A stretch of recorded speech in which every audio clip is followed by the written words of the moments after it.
Xeyirli olsun. İkinci Samir'in açıklamasında gördüm ki, yəni belə ulduz futbolçuları bir ay əvvəl, 2 ay əvvəl bunları əldə etmək olmur. Bunları görsən, situasiya olur, birdən belə əldə etmək, ondan da maksimum istifadə edirlər və hətta deyir ki, 2 ay əvvəl oyuncular indi razılaşsa qiymətə də olmurlar.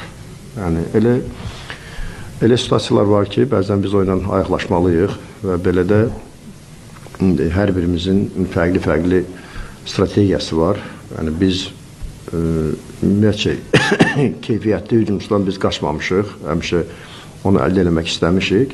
Əgər bizim belə deyək də bizim ümumiyyətcə sistemimizə uyğun olarsa, yəni və heç də biz belə deyək az məbləğ bu yay ayında ümumiyyət keçən ildən də belə hücumçu üçün heç də az məbləğ biz təklif eləməmişik. Demək olar ki, xeyli böyük məbləğlər təklif eləmişik. Sadəcə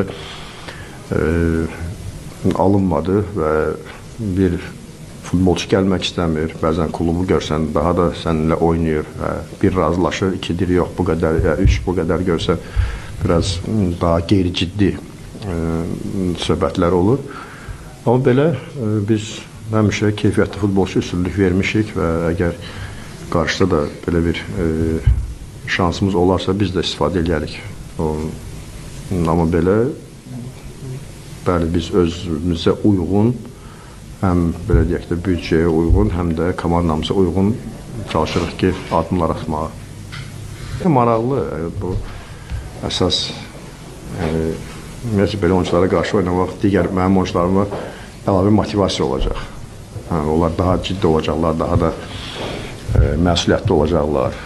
Əksinə, əsas biz futbol azarkeşlər üçün oynayırıq, azarkeşlər sevinsin, elə ulduz futbolçuları görsünlər, çoxlu qollar görsünlər, yaxşı, baxımlı futbol görsünlər. Onun bizim üçün heç bir belə deyək də